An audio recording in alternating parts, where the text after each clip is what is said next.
Hello everyone, welcome to another edition of the Focus on Geothermal webinar series.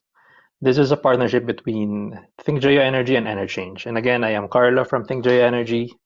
And today we are doing a webinar on the IADC Geothermal Well Classification.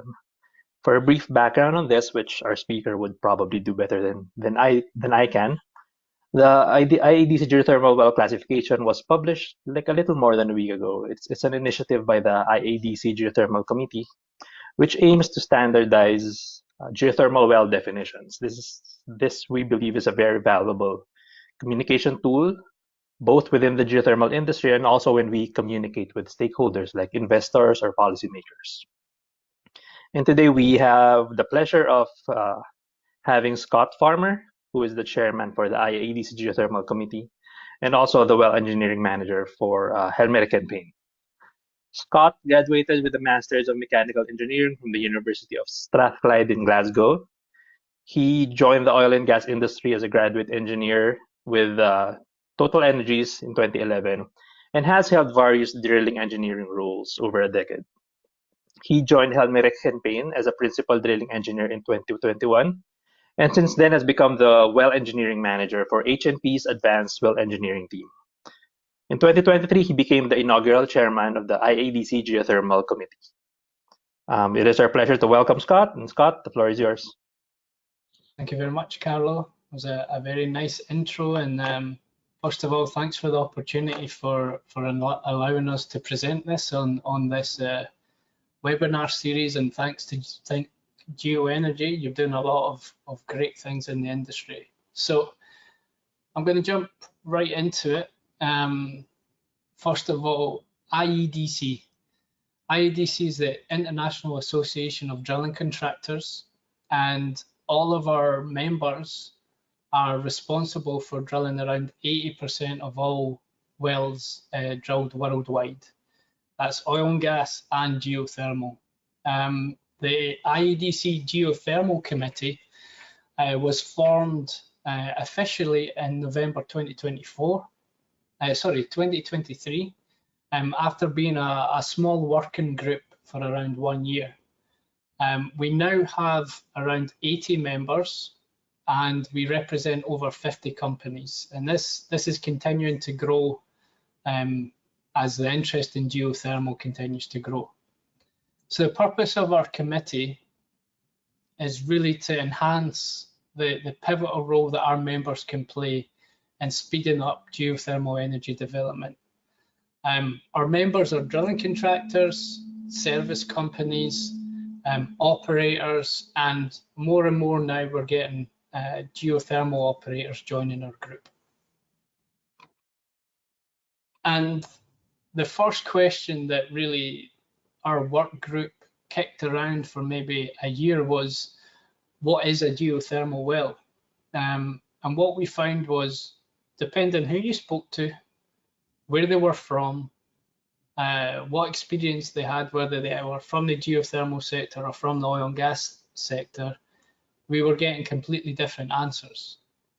Add to that the plethora of acronyms, definitions, descriptions of all the different geothermal systems that there are, and we were completely lost.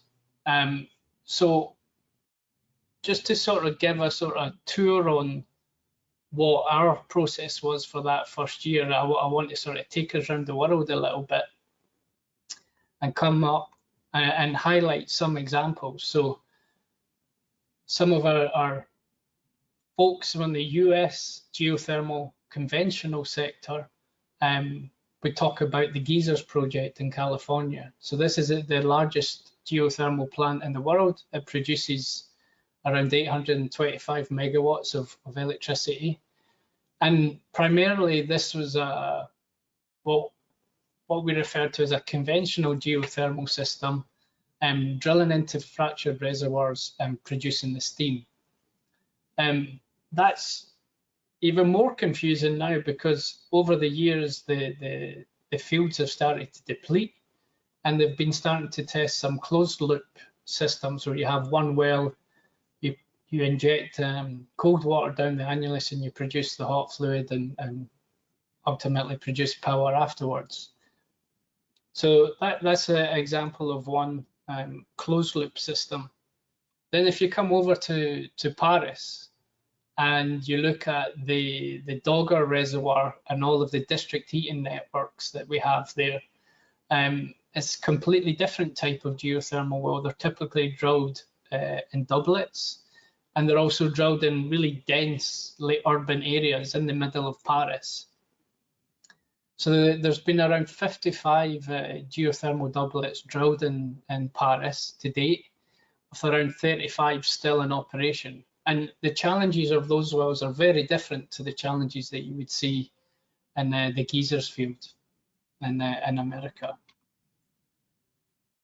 Then if we go over to the Philippines and we look at, I would say, the more high enthalpy geothermal wells, where you may have a ratio of maybe 4 or 5 production wells drilled for every 1 injection well. And in the case of the Macban steam field, we're effectively drilling round the area of a volcano, but the injector well might be 2 kilometers in another direction. So again, there's very different challenges associated with that type of well compared to the previous 2 examples that I've had. Then if we look at, I'd say, the more modern times and what can be referred to as either unconventional geothermal, or as the International Energy Association referred to it as next generation geothermal.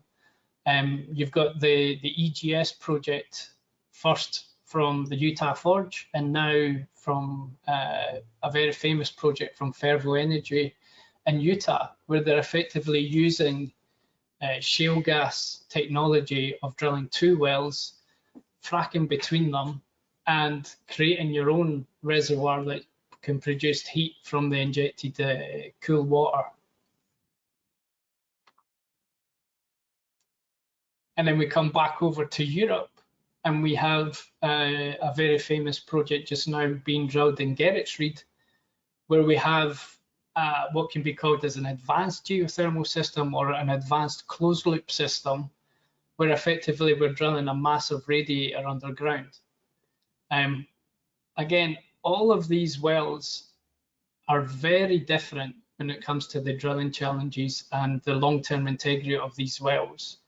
And this was something that's, for our group, was fundamental to understand, to be able to make recommendations or provide different types of equipment, etc., for these types of tools. And I just want to reference a really good paper called Conventional Geothermal Systems and Unconventional Geothermal Developments. It's referenced at the bottom of this slide. This gives a really good overview of where the geothermal sector is today. So why do we want a geothermal well classification? And one of the big things that I want to emphasize here is we are not attempting to add further definitions or further acronyms to the geothermal sector. Quite the contrary, we're trying to understand fundamentally from all of those explanations, we're trying to break those down into a well that we understand from the drilling industry. So all of the language that we use in the classification is generally common to the oil and gas industry as well. The classification is going to be the first piece of work that comes from our committee, and it's going to form the foundation of what we will deliver, which is an international guideline on drilling and operating geothermal wells. The point of that guideline is to sort of break down the regionalized standards that we have around the world. So we have the New Zealand standard that's really well prepared for high enthalpy wells in New Zealand. That was kind of copy and pasted for the Rift Valley in Africa. You then have different mining authorities depending on what country you're in Europe. and I would say different levels of regulatory bodies that either have the knowledge or don't have the knowledge about drilling in wells. So we want to bring this guideline as a resource to the industry that perhaps standards and regulations can be built upon in the future. And that guideline ultimately will be delivered as part of the IADC drilling manual, which has been used in the same manner for a whole host of different oil and gas sections. So the classification itself is split into 3 levels. We have the project level, the site level, and the well level, and we have a total of 8 categories. At the project level, this is the minimum level of understanding that we would want to have in the drilling industry of the type of geothermal concept it is. Now, we've introduced an idea of reservoir dependent and reservoir independent geothermal systems. This, we believe, breaks down fundamentally the difference between what we see referred to as unconventional and conventional geothermal or next generation geothermal. We believe that terminology is going to be irrelevant and hopefully in the near future, as both conventional and unconventional, or as what we want to call reservoir dependent and reservoir independent systems scale, suddenly something that was unconventional will become the norm. And the biggest example of that is the shale gas industry in the US, which is just normal now. It's not unconventional. The asset purpose is our way of understanding fundamentally what is the well delivering, what is the value it's going to bring to the project. Is it just producing heat for direct use, either for district heating networks or industry applications?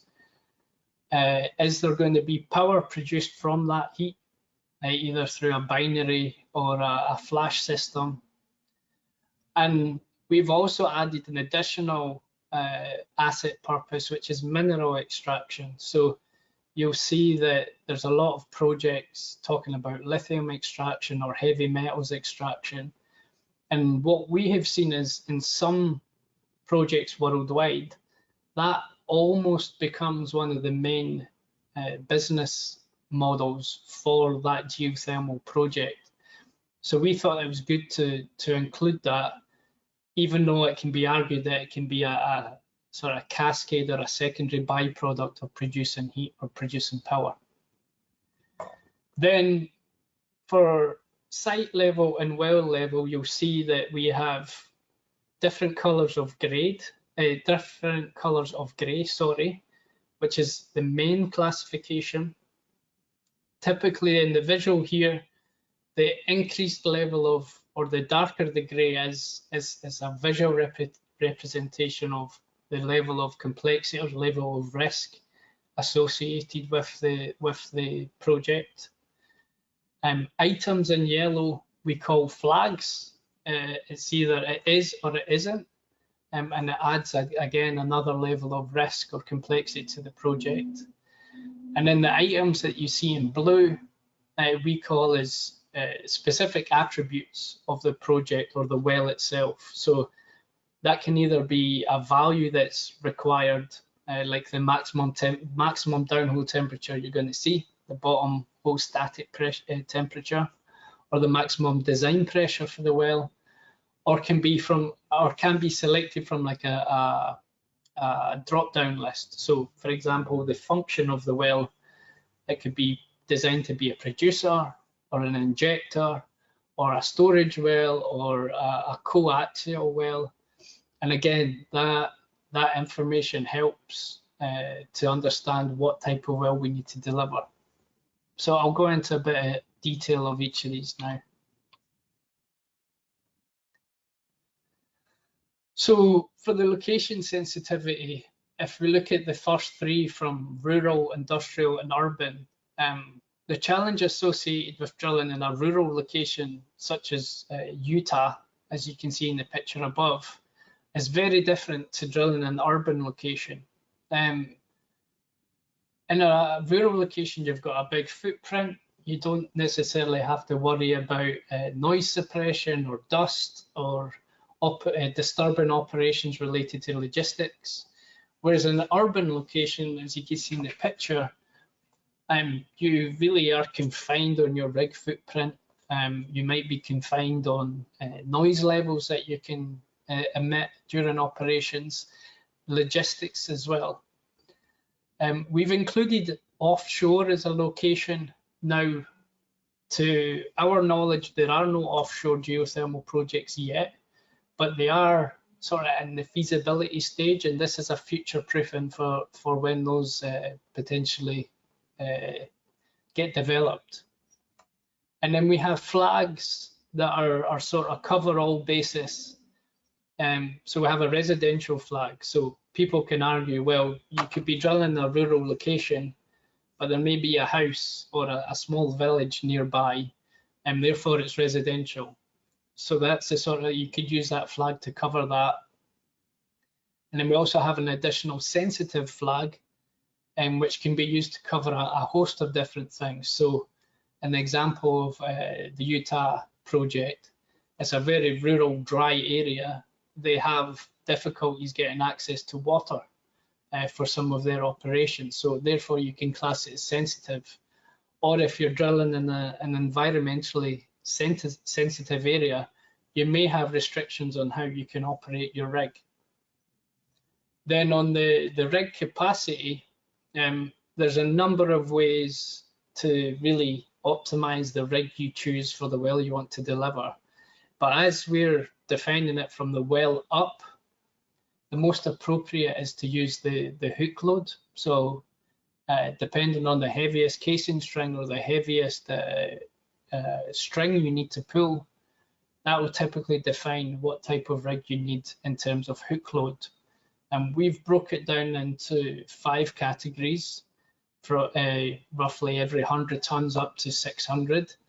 And these categories align with the Rystad database, except with the addition of the super light category, which we think might be a growing market in the future.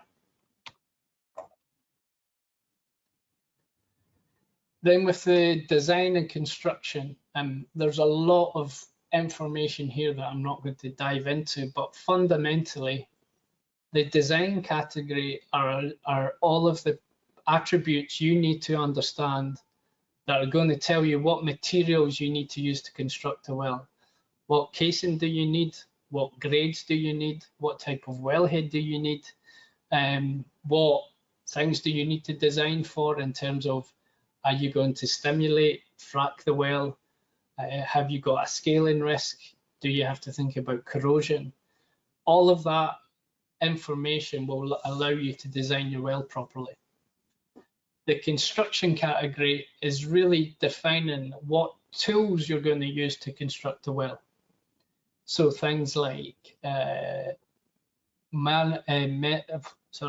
things like measurement while drilling, MWD tools, LWD tools, mud motors, rotary steerable systems, even the elastomers in your BOP. All of those items are going to be defined based on your circulating temperatures, which can be low, medium, or high. And we have certain category thresholds defined based on a culmination of factors in terms of the points I was mentioning before for mud motors, etc. The pressure regime of your well can really define what equipment you need. So I mentioned the geysers in California. All of those wells are typically, it's a steam field, so the pressure regime is subhydrostatic, and you're going to drill that with a completely different surface setup in terms of BOP and an RCD than what you need to do in Paris, for instance. And then UBO and MPD stands for underbalanced operations and managed pressure drilling. This is when you're using, again, specialist equipment at the surface to be able to either drill with aerated fluid or drill with back pressure to control the well. And then for the drilling complexity, this category ultimately tells you how difficult is the drilling going to be based on the rock that you need to drill. So what is the unconfined strength of the rock, whether it's the formations are interbedded or not. So that's really going to be indicative of what's the expected ROP you can have from that well. The directional difficulty index is a way of measuring how complex your trajectory is that you want to drill, and I'll go into a bit more details on that later when we go through some examples. And then whether or not you have to drill multilateral drains, either to boost productivity or create the underground radiator that we were showing earlier with the AGS, and then whether you need to intercept wells or well bores. Again, when you come back to the AGS or any of the closed loop systems, there's some interception techniques required. And then for well control, the well control that you need for geothermal wells can be quite challenging depending on the field that you're drilling on. So in Paris, the downhole temperatures are really low. They're below 100 degrees Celsius typically. So you're not going to have to worry about dealing with a two-phase fluid or having any steam kick. Whereas in New Zealand or some of even in the Philippines or these higher temperature, high enthalpy wells, you may have to worry about fluids flashing to steam while you're trying to control a kick. Or even if it's a vapor well, the power of how quickly it can build pressure. So there's fundamental differences on the choice of well control equipment you will use and the processes and procedures and training that people will need for that. Hydrocarbons, they're not always present in geothermal wells, especially if you're drilling in volcanic regions. So if you're drilling in the volcanic region, you may not need the testing and the training, again, that people may need, it could be completely different to what folks in oil and gas need. Toxic gases are, I would say, more prevalent in geothermal wells than they are in oil and gas. The risk exists in both. And then we've got a flag for supercritical. This is an area that's still being explored. But that's going to offer a completely different challenge where you're dealing with you're not dealing with a liquid, you're not dealing with a vapor, you're dealing with a very corrosive substance that we don't even really know how to control or how to, what materials you need to select to be able to have the equipment to deal with it.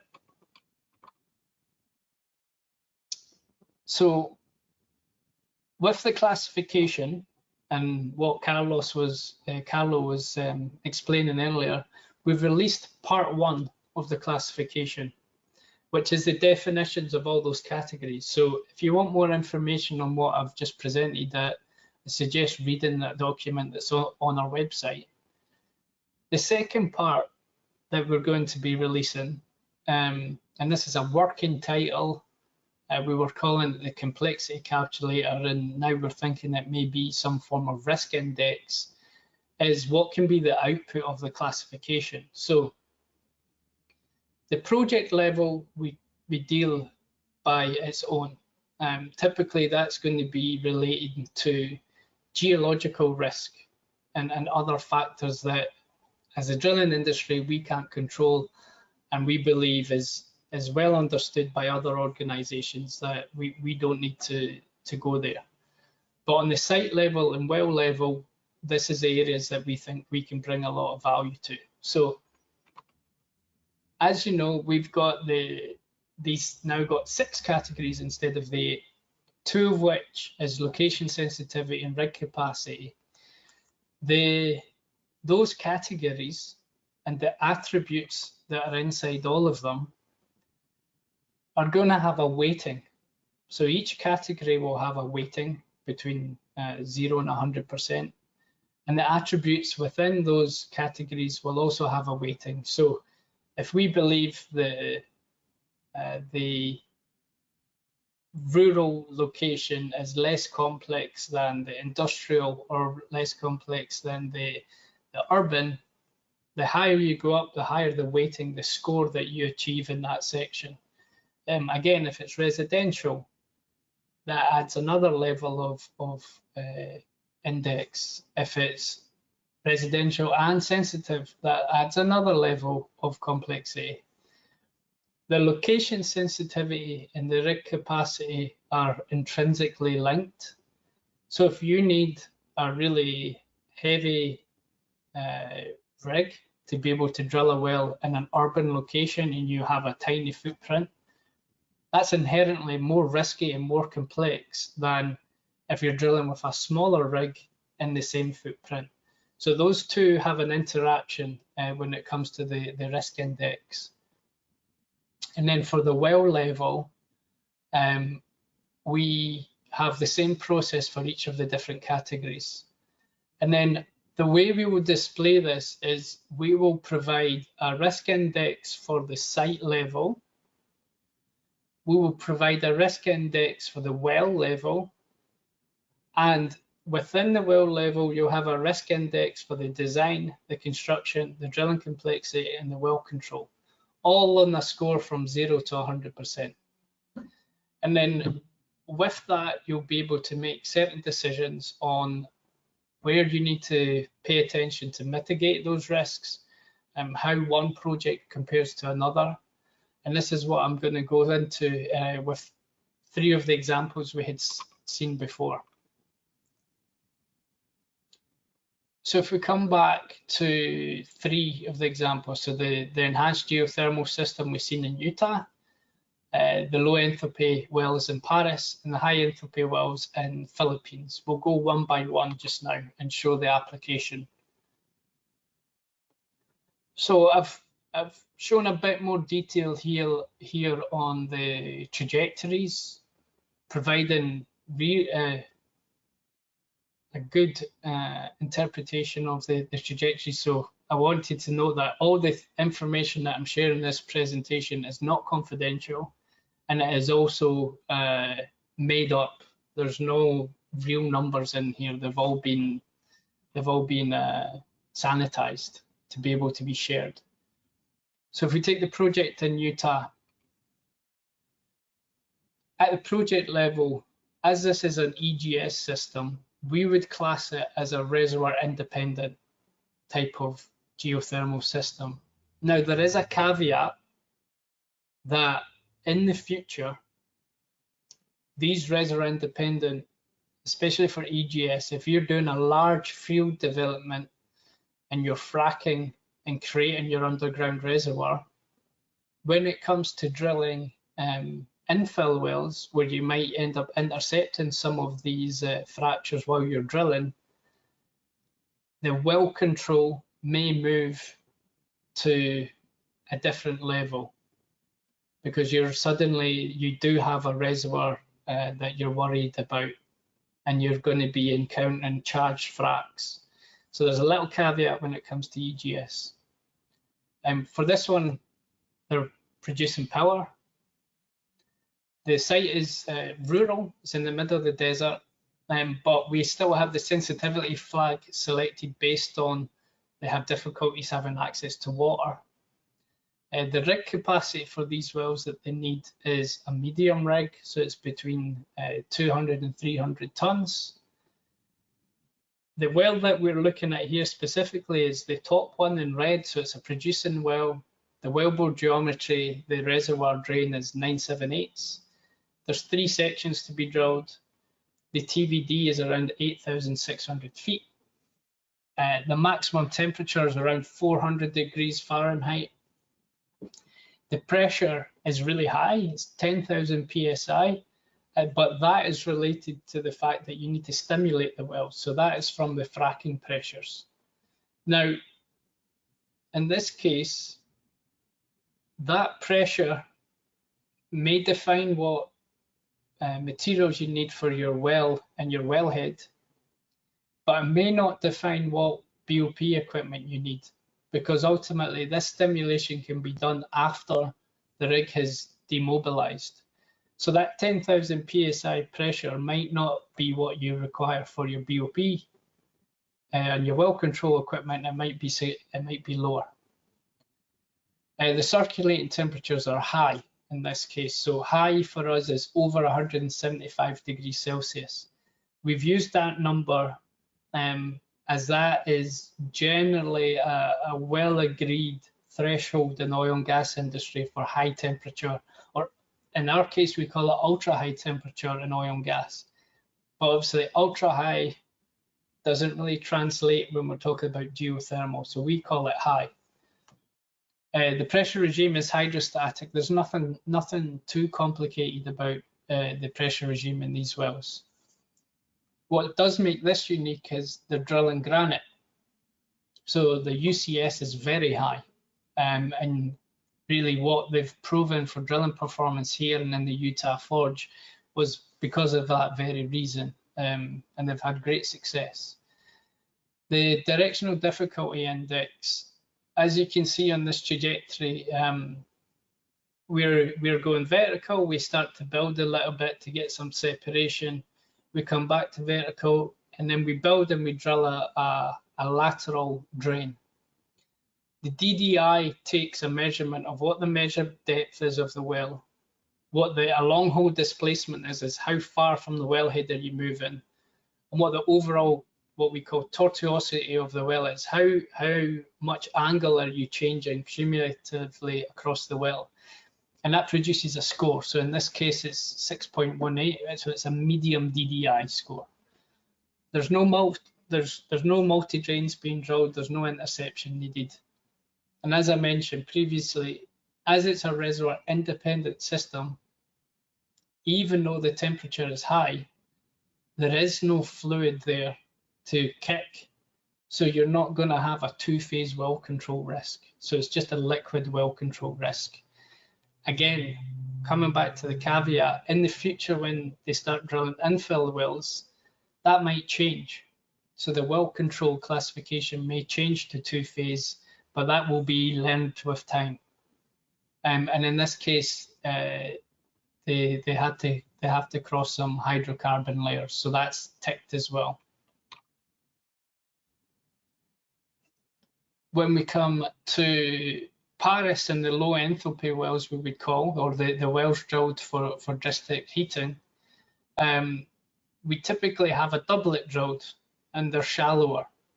So in this case, we have two wells drilled and sort of equidistant from one another.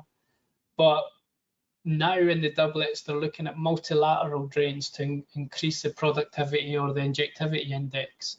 And again, you can see they're drilling in an urban environment, so we have a lot of restrictions there. So this one is a reservoir dependent. It's dependent on the Dogger Reservoir, the fluid and the temperatures and the permeability of the Dogger Reservoir. It's producing heat for district heat network. It's operating in an urban environment, which is by default residential. And we flag sensitive here because it's not only urban, but there's a lot of buy-in that you may need from the local communities to accept the project going on. You only need a small rig to drill these wells, so a light capacity. They're typically 3 sections, a lot shallower than the wells that we showed in Utah. The design temperatures, in this case, I'm assuming 70 degrees. They can sort of range between 70 and mid-90s in the Dogger. But there's a risk with the brine that you're producing. It does produce scale and it does corrode the casing, so you have to design for that. The circulating temperatures are low, so you're not really worried about the tools you use drilling these wells. The pressure regime is typically hydrostatic. There may be some small overpressured areas, but fundamentally it's hydrostatic. The formations you're drilling are not that hard, medium sort of UCS. The DDI score is relatively not as high as the EGS well, but still relatively big. So it's a medium score because of that lateral at the end that has got the change of inclination. And you're drilling multilateral, so you're going to be drilling one drain, coming back, either doing a cased hole or open hole sidetrack, drilling another, and drilling another, 3 multilaterals on each. The well control is liquid, but there's toxic gases in the if you were to take a kick with the brine. And then when we come over to the Philippines and the Macban steam field, so it's a bit difficult in the drawing to see here, but if you look at a field development plan, they have a production zone and all of their producing wells are in there, and they're ultimately spaced out to hit different fractures that are well known in the region to intercept the hot fluids that are in those fractures. And then your injection well are outside that producing zone, maybe up to 2-3 kilometers away, and they're typically just straight vertical and pumping the water back into different areas. So in this case, again, it's a reservoir dependent system because they're looking for fracs, they're looking for fluid, they're looking for the heat. They produce power. It's a rural location. Now, on this particular one, you can argue that it's residential and you can argue that it's sensitive, but I've just flagged that in this case that it's not, because if you look at the Macban steam field, there are geothermal pipes going over people's houses and wellheads within the neighbourhood. For the design, this is again a production well. It's a large borehole size, 978s again. There's 4 hole sections, relatively deep, 3,200 meters. High temperatures, 327 degrees Celsius, but low design pressures because it's subhydrostatic. Still a scaling risk, there's still corrosion risk. Surprisingly, the circulating temperatures for these wells are low. Even though they've got a high bottom hole static temperature, when you are drilling, you typically encounter losses and you're drilling with aerated fluid. So your circulating temperatures, even though it's not really circulating, it's your bottom hole temperature that you measure because you're getting no returns, is low. So you can drill these wells with sort of standard motors and standard tools. It's subhydrostatic, as I mentioned, due to the brine and the steam that they're producing. And they have to drill it with MPD, so aerated fluid and taking returns through a rotating circulating device. The UCS is medium. They do have interbedded formations, which adds a level of complexity. Here you can see the DDI score is low. There's not really much directional work to do. You do have the risk of a 2-phase well control, and you do have risk of toxic gases. So if we come back to our risk index for those 3 wells, and what I'll say is that the visuals that I'm going to show here are very beta draft form because we're still working on some of the complexity category weightings and things like that. We can get a representation for each of the wells, and the sites, and get a good understanding of where the risks lie. So if we look at the EGS, if you look at the 2 high-level numbers of site and well, the site is not that complicated. There is still a level of risk, and that's mostly associated to the access to water. The well has a relatively high risk score, 43% out of 100. But again, it's still not, when you're considering 100% well, you're having to take into account to every single factor that we have in the classification system. So this is why it's important we've got the breakdown of the different categories with scoring. And I'll come back to sort of comparison with these. For Paris, you can see the weighting is really mostly on the site and the complexities of accessing and operating on that site. But the overall score or the risk index compared to an EGS well was relatively low, almost half. In the high enthalpy well, again, the site is low. The well score is higher than Paris, even though the drilling complexity is lower. And you can see that we end up with the same score as EGS.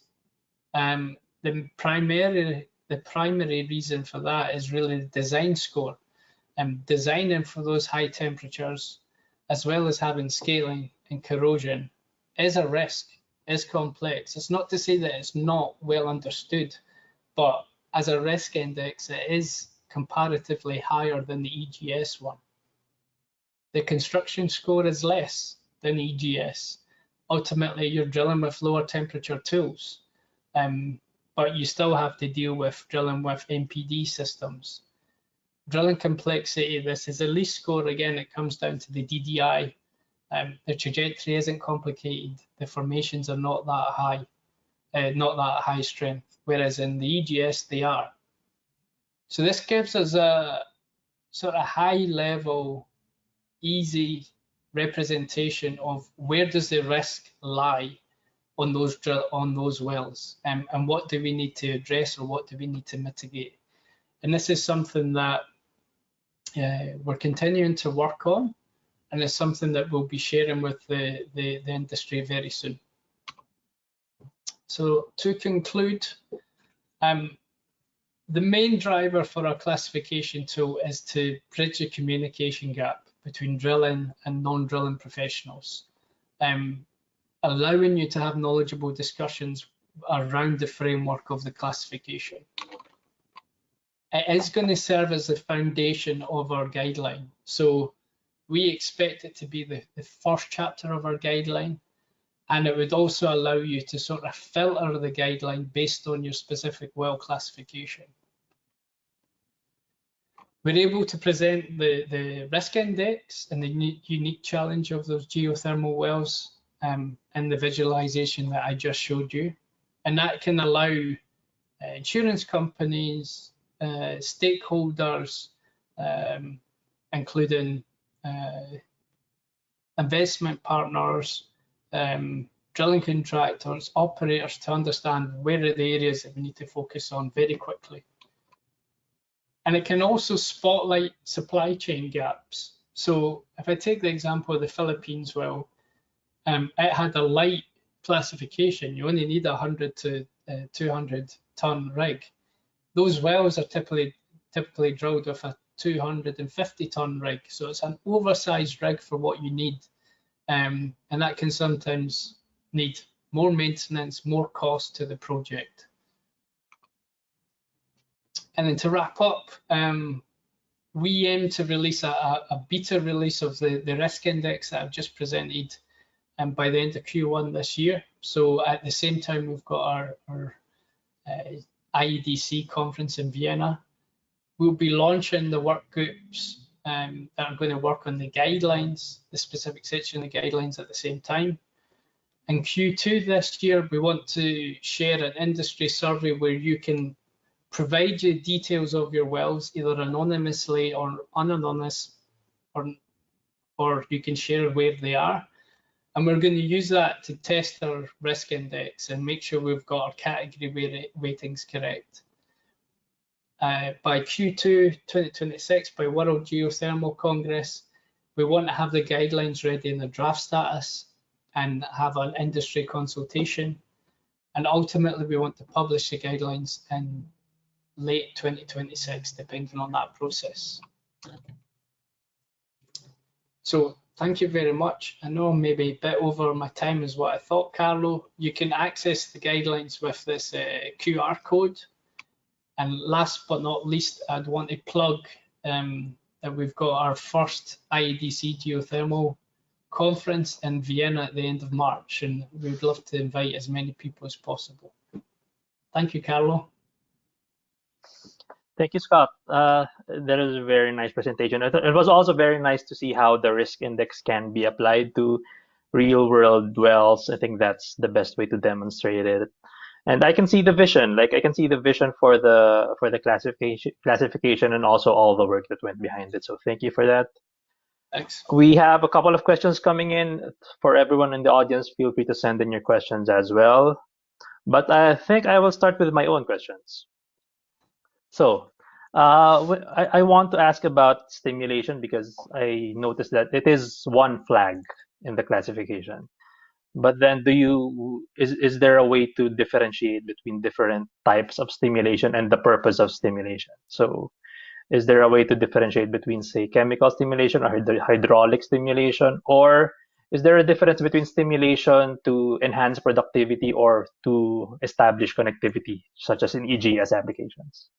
Yeah, well, that's where we have the tie to the maximum pressure. So, say for example, we know well, arguably for the wells in Paris, I could tick stimulation because they usually do acid stimulation or to dissolve the barite they have from drilling. So, fundamentally, it's going to be between those two factors. So if it's stimulation through fracking, you'll have that flag ticked and the maximum pressure should be high. And that will typically be the highest when you're actually establishing the fracks, like you say for EGS.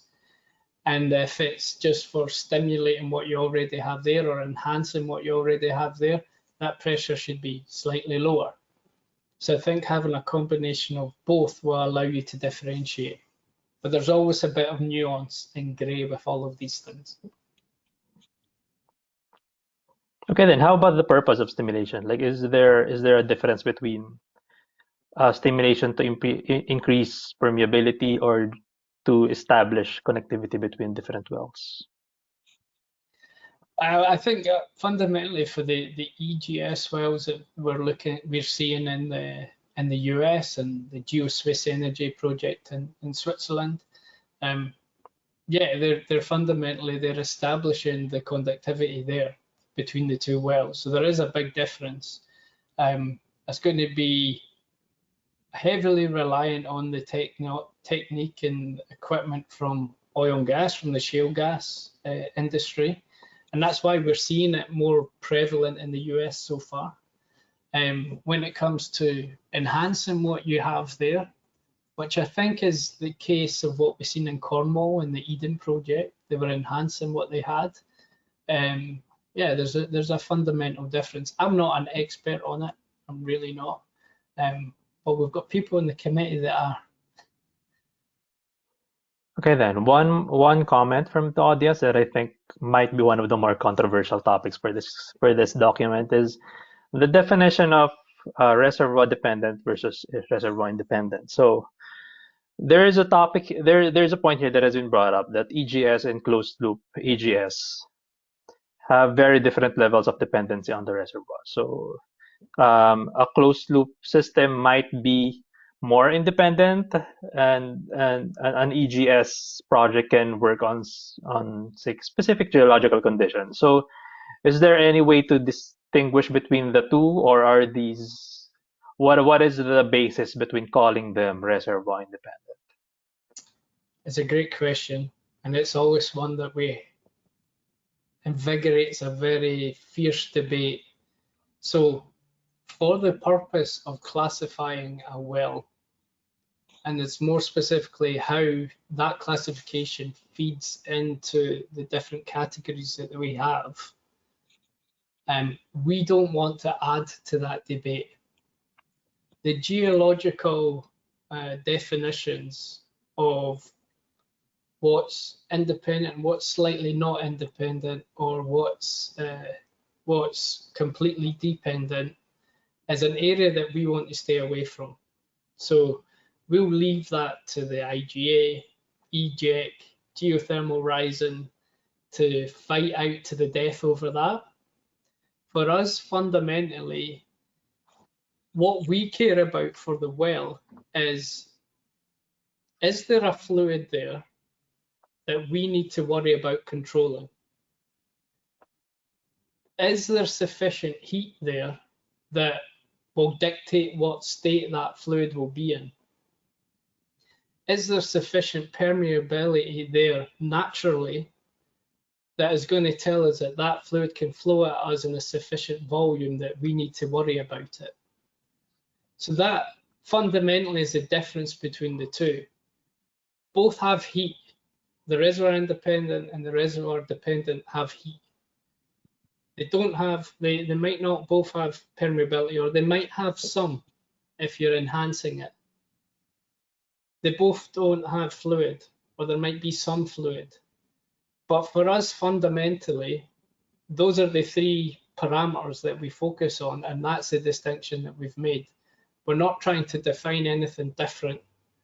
It's just those are the parameters that are important to designing the well. So that's why we have it there. Okay, then I think it's quite important also to emphasize that the well classification does not imply anything about the resource quality. I think this might be a potential miscommunication angle. Yes, and I'll re-emphasize that the drilling industry and what we are aiming to do, we are not in the business of classifying the resource. There's a lot of good work out there. We refer to one piece of work that was done for the United States, where there's 7 classifications of the US resources, as Sanyal wrote the paper. We have referenced that because it gives us a good indication. It gives us something we can build upon for well control, because ultimately the resource can dictate how powerful the well can flow, which ultimately can dictate how good the reservoir is. But for us, that helps us inform our well control decisions, not how good the reservoir is. So yeah, that is a really great point to have out there, and we can maybe print it on the front page of our classification. We are not classifying the reservoir. We are not classifying how good of a resource this is. There are plenty of people in the industry looking at that.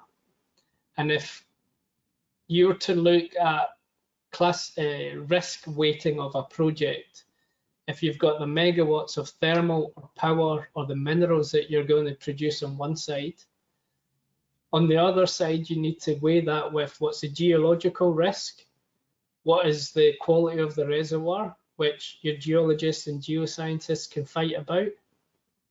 And now I think we're providing a tool that shines a light on the drilling risk.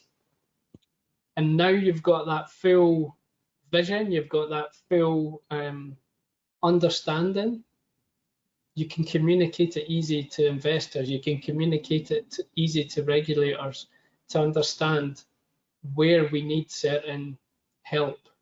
So for example, EGEC talk a lot about we need a risk mitigation system for the risk of the resource not being there in Europe. Okay, we need that, but that's for reservoir dependent systems, not reservoir independent systems. So that's fundamentally what we're trying to do.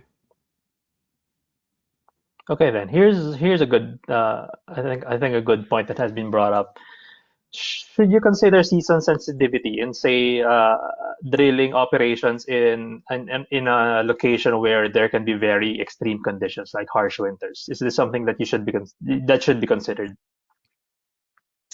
Yeah, that's a really good thing to bring up, and I think that could be, that's why we have like that sensitive flag. It's almost there as a capture all, that you can add a level of complexity but kind of define what that is. So like for example in Utah, and the winters are very harsh there, and your rig can be freezing up and you need to have heaters out there to make sure things aren't freezing. So yeah, that's an area that you can capture. But again, we went down a lot of rabbit holes in this classification to try and capture everything. And we had to like take a step back and say, okay, can we have something just as a little get out of jail free card ultimately, so we can cover 80–90% of the cases, not 100%. Okay, then how about the risk of induced seismicity? I suppose this is somewhat implied by other categories like the pressure and also rural settings or urban settings. So is this something that is kind of declared outright in this risk classification system? No, we don't touch it. It's, again, that comes down to it's a very important area.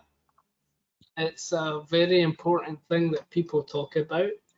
But what I would say is, again, it's another reason why we have that reservoir dependent, reservoir independent system there. Typically, someone might in the comments have a very specific case. Typically, if it's reservoir dependent, you're not going to worry about induced seismicity if you're not stimulating. So it's a very quick way that you can communicate to the lesser educated laymen's about geothermal that no, this is a reservoir dependent system, and there's no stimulation, so don't worry about microseismicity. It doesn't exist. The risk isn't here. Okay, then here are a couple of questions regarding how the standards relate to standards for oil and gas. So, how do the definitions compare? Say, for the rig size, what is a heavy rig versus a medium rig, and also the circulating temperatures? How do these compare to the existing definitions for oil and gas? Yeah, it's a great question. So the weight categories of the rig. So there's three ways you can categorize a rig: hook load, hoisting power, and the maximum depth it can reach, which they're all intrinsically linked. We base it on the hook loads, and we made our cutoffs based on the Rystad database, just because we think it could be complementary and they have good market data. So that's where we typically have those weight cutoffs. Power ranges can maybe overlap some of those weight classes. So that's why we focus just on the power, just on the hook loads. For the temperatures, so the breakdown that we have is low up to 120 degrees Celsius, medium between 120 and 175, and high from 175 plus. Now, in the definition document, we've got a number of bullet points of why we chose those, and it's a mixture of things. So typically, high temperature tools will go up to 150 degrees Celsius in oil and gas. High temperature are classed as between 150 and 175 degrees in oil and gas. Ultra high temperature downhole tools are over 175, topping out at around 205 in the industry today. There's projects in the geothermal sector that are trying to push that to 225. So that's the downhole electronic components. Then we also consider the BOP elastomers and what they're rated to in terms of the API regulations. And that kind of drops you down on the circulating temperatures to maybe 120, 125 before you get into higher temperatures. Mud motors, we look at the elastomers, the ratings of those. So a combination of those factors has built those thresholds. Again, that can be argued. There's been many hours of debate over it, but we ultimately had to draw the line somewhere. And ultimately what we've done is from oil and gas, where we say, okay, it's ultra high temperature above 175, that doesn't really translate into geothermal. So that's why we've kind of bumped them down. Ultra high is actually high. So we've got high, medium, where it would be high, and low 120. So that's kind of how it translates in, and all that is outlined in the document. Okay then, so before we run out of time completely, I'd like to focus on the questions that are more forward-looking. So there are two questions here that are quite interesting. Will the risk index or the classification system translate to recommended specific methods or practices or equipment for drilling? And also the second question is, based on the risk index or classification, are these going to play on geothermal specific drilling contracts or maybe even the day rates for drilling? Fantastic question. So I know we've not got much time. could talk 2 hours on those points. But the first one, yes, the classification is going to be the first paragraph or the first section of our guidelines. And with all those different classifications that you have, our vision is in the guidelines themselves, there'll be specific chapters and paragraphs that recommend well design, coupling choices, drilling and rig equipment, well control equipment, and you'll be able to filter that guideline based on your classification. So you only are reading the appropriate recommendations to your well. You're not reading about using a buoy box and all those things that they use in Indonesia for well control if you're going to be drilling a well in Paris. So that's how it's going to work. Secondly, when it comes to the contract, so the IADC do have like a standard drilling contract for oil and gas, and it has been developed over time. We do see a space in the future that we could have an area where we develop something for the geothermal sector specifically, because the business model is fundamentally different. There's more people involved in the chain, and the contracts need to be adapted, or there has to be more ingenuity in the contracts rather than your flat day rate or integrated services or lump sum turnkey. You might see some areas for performance contracts or some other areas that could really benefit the industry. So it's not an area that we're actively working on now, but it's like in the backlog of projects and ideas that we have for the future. Okay, thank you for that. Like, there is a very, very good long-term vision for this project, and I can see that. But also there's still plenty of work to be done. For yeah, lots, lots. Okay then, so I think that's all the time we have for this webinar. Thank you to everyone who came. Thank you for everyone who are still here, and also everyone who asked questions. The IADC Geothermal Drilling Conference and Exhibition will be in a few weeks in Vienna, Austria. I think Geoenergy will also be there to support the event. So we're also looking forward to meeting everyone there. Awesome. Thank you, Carlo. All right then. Yeah, thank you, Scott. Thank you for that, and we're looking forward to where this whole initiative goes. Great. Thank you. Bye. Thank you, everyone.